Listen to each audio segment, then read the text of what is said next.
I had warned her. Not casually, not in passing, but with the kind of seriousness that makes someone stop and truly listen.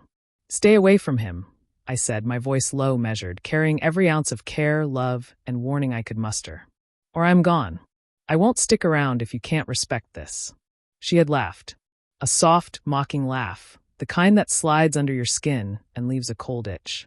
"You're ridiculous," she said, tossing her hair back like it was nothing, like my words were just empty noise. "I can talk to whoever I want. You're so dramatic." I should have taken her seriously then. I should have walked away the moment her smirk crossed her face, should have known that her disrespect was a warning all its own. But I loved her. Foolishly, stubbornly, desperately, I loved her. And love makes you blind. The first time I noticed him was subtle. A glance, a touch on the shoulder that lingered too long, the way her laughter changed in his presence. I tried to dismiss it. I told myself I was imagining things, that my mind was overreacting. But deep down, I knew the truth. I knew that despite my warning, despite my plea, she was walking a line I had begged her not to. It all came to a head on that Thursday evening. I had just returned home from work when I noticed the way she fidgeted with her phone, eyes darting nervously every time it buzzed. I asked her who she was texting, and she smiled at me, a smile too perfect, too rehearsed. "Just a friend," she said. "Don't worry so much." I should have worried. I should have walked out right then and there. But I stayed, hoping that this time, she might listen, might understand. I was wrong. That night, we were invited to a small gathering at a friend's house. I suggested we go together. It was a casual event, nothing formal, nothing threatening. But she insisted she wanted to see him there.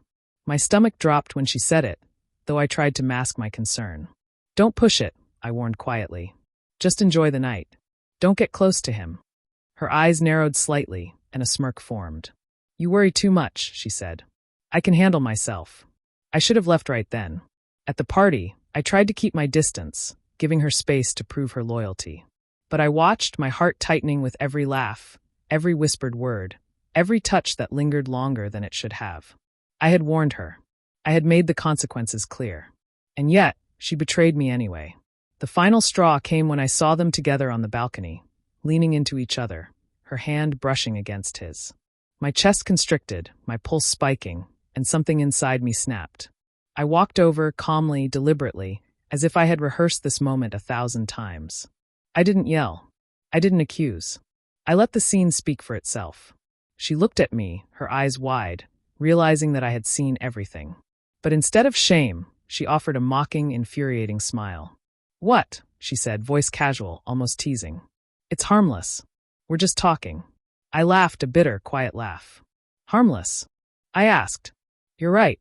It is harmless to you. To me, it's the end." Her smirk faltered slightly, but only slightly. She didn't apologize. She didn't try to explain. She didn't even attempt to hide her betrayal.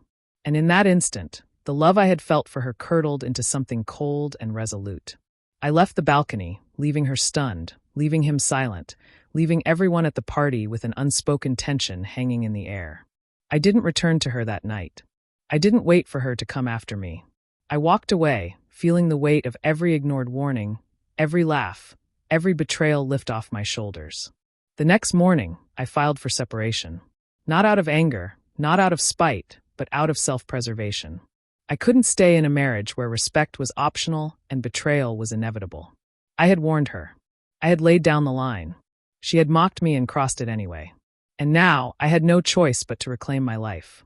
Friends asked me why I didn't confront her, why I didn't beg, why I didn't try to make her see reason. My answer was simple. I had warned her. I had given her every chance. She had chosen her path. My choice was only mine. In the weeks that followed, I focused on myself. I rebuilt boundaries, reconnected with friends I had neglected, and allowed myself to grieve the loss of a love that had once felt unbreakable. I learned that betrayal is not just about the act itself, but about the disregard for the heart that trusted you. And that realization fueled a strength inside me I hadn't known existed. Eventually, she reached out. She claimed she regretted her actions, that she had been foolish, that she hadn't realized what she was risking. I listened quietly, with a calmness that astonished even me. And then I said the words I had rehearsed countless times in my mind. "I warned you, and you chose to ignore it. That's not my mistake, it's yours. Goodbye." I hung up. The finality of it was beautiful, painful, and liberating all at once. I didn't look back. I didn't second guess. The betrayal had hurt, yes, but it also showed me the power of standing firm, of setting boundaries, and of not compromising self-respect for someone who clearly didn't value it. She mocked me. She betrayed me. And in doing so, she gave me something I hadn't expected: freedom. Freedom from a relationship that had begun to feel like chains, freedom to rebuild, and freedom to finally honor the warnings I had given myself long before she ever crossed the line. Sometimes walking away is the loudest statement you can make. And in her case, it spoke louder than any anger, any confrontation, any plead. I had warned her. She ignored it. And I chose myself.